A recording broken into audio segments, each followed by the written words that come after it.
Czy wy możecie widzieć? Tak. They're the best part of the shot. Merci beaucoup pour votre présence. Moi et le ministre Blair, pour nous, c'est vraiment un privilège.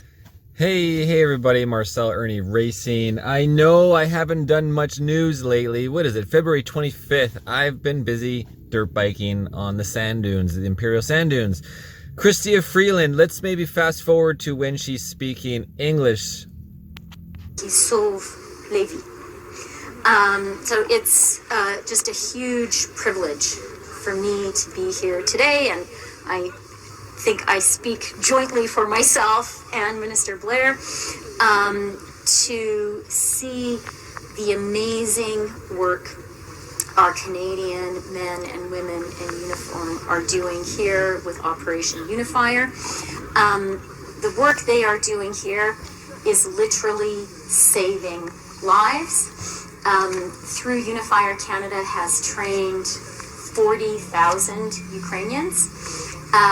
What we saw here was medics being trained, and the training of each medic is tremendously important for Ukraine. As the Ukrainian ambassador said, this training will save the lives of fathers who can go home to their children, of mothers who can go home. Oh yeah, let's send a few medics, but forget about the million dead Ukrainian men because of your warmongering. Their children, and it's a true force multiplier. And it's been a privilege to see the hard work and the amazing partnership with our Polish NATO allies, and of course, above all, to see the courage of the Ukrainians who are here being trained. One of the Polish trainers, as she was showing us around, said, "There are no lazy Ukrainians here. They are highly..." I bet they're really excited to be in Canada being trained and not being thrown into the meat grinder. Sure, I think anyone would be happy to not be thrown into the meat grinder for your military industrial complex and your Nazi roots there, Freeland. Highly motivated. One of them, she told us, got injured during training, but said, "I don't want to spend time in the hospital. I want to keep on being trained," because she knows the training she's getting here will help her save lives on the battlefield. Most of the Ukrainians here are from the east and the south, and many of them have. Well, obviously they're from eastern Ukraine because you're bombing the Ukrainian Russian ethnic people of Donbass in... Or wait, that is the east. What the hell is she talking about?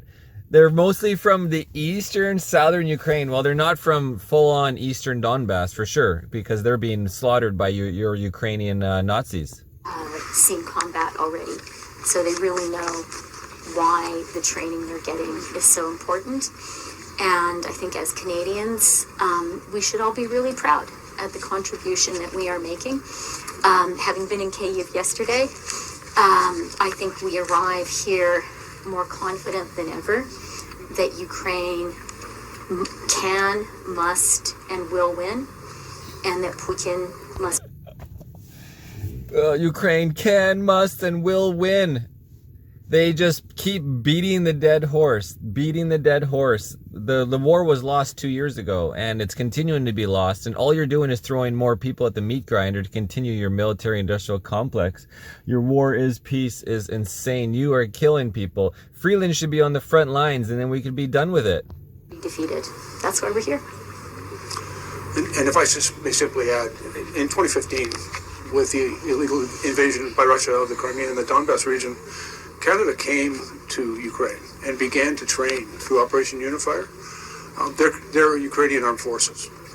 And that training, I think, has been crucial to the remarkable success, courage, and resilience that has been demonstrated by the Ukrainian armed forces in this very... What? These guys just lie and lie and lie. There has been no success whatsoever. Just 1 million dead Ukrainians. And they've now lost all hope of having any decent negotiations when it was just started as a military-industrial complex. And Putin was at the table to have peace discussions, to go and have discussions. And guess what? The U.S. says no, and Zelensky made it illegal. He banned having discussions. He banned having a peace discussion. Like, yeah, some diplomacy, right?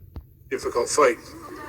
At the outside of the hostilities 731 days ago, that training moved, but something else very important has happened, and I hope you saw it on display today.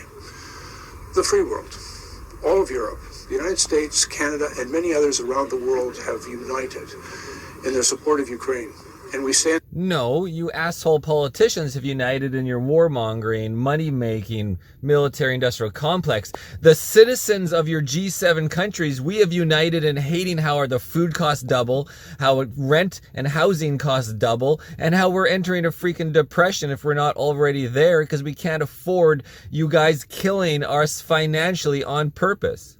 Together, and what for me, I have had the opportunity to meet with our Operation Unifier trainers. They're always inspirational, they're remarkable, they're dedicated, they're doing a brilliant job.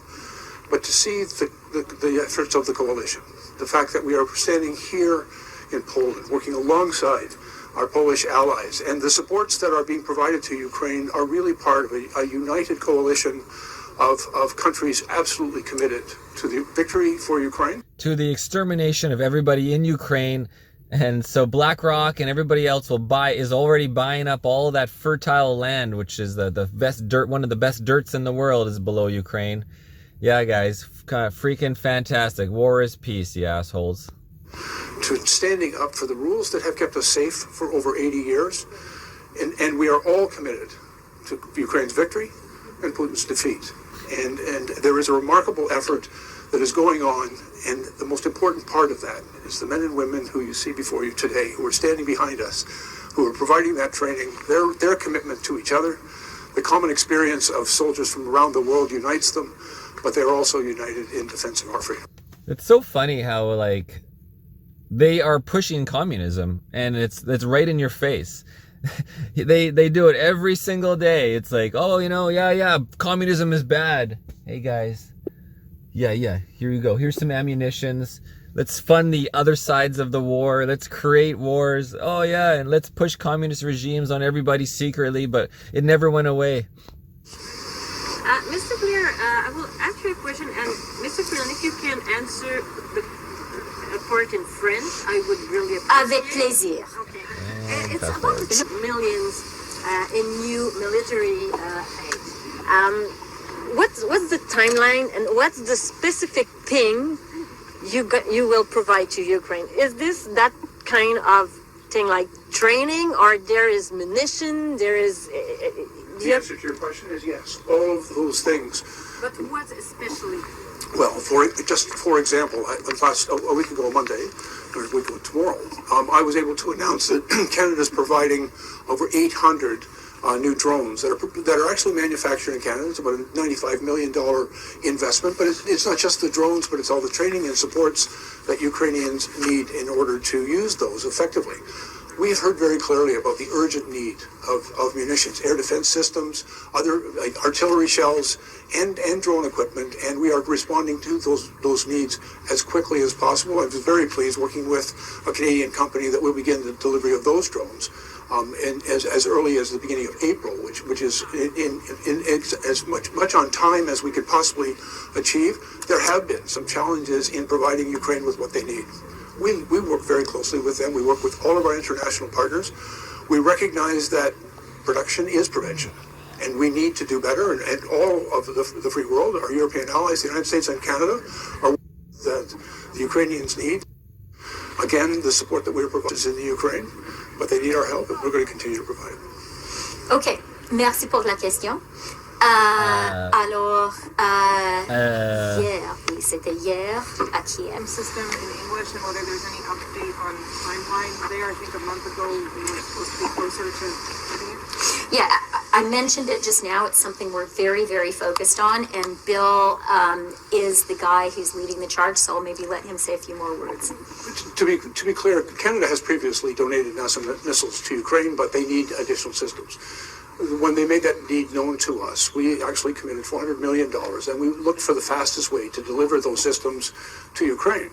Oh, guys, it's hard to watch this. These fucking assholes, these murderers, these genocide bitches, Bill and Chrystia Freeland. I think we're done with Freeland. So yeah, murderers, guys. These are, you cannot say anything else, but they are just absolute murderers, destroying our way of life, destroying Canada, destroying the world.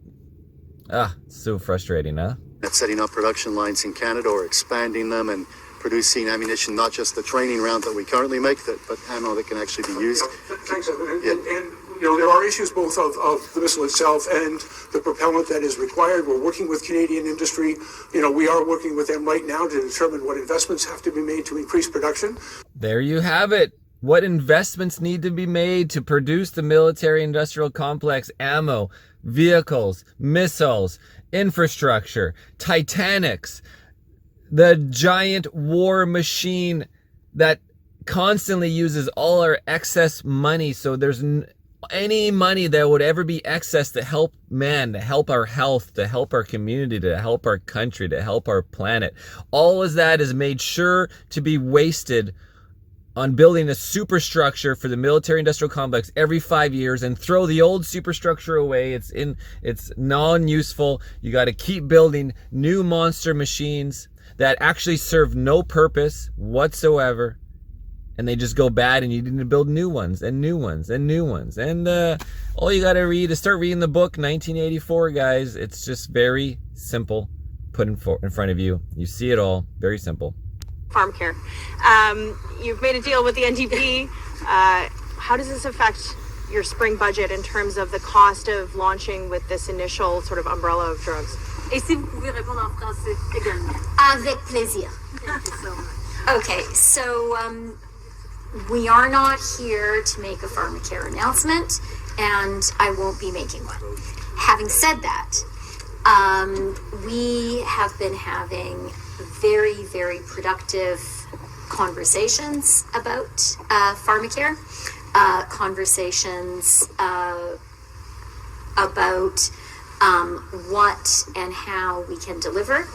I am very, very encouraged and very enthusiastic about the place that we are getting to. As you know, there is a commitment to get to something concrete in the next couple of days, and I am What has she just said in the last minute? We're getting somewhere, we're moving, we're running, we're skipping, we're jumping, we're hopping, we're swimming, we're bumping, we're fucking buck. very confident that we will make that commitment, meet that commitment with. Yeah, so they're sucking up the Yagmeet at the last second to make sure he doesn't break the coalition. But I don't think he ever would, because Yagmeet knows as soon as he breaks the coalition, an election's going to happen, and they're both done. They're both freaking done. They're both out. And then he won't get his big pension, for life, right? Because he won't be in office long enough. Ernie Racing News, guys. My phone is overheating from Chrystia Freeland. Good day.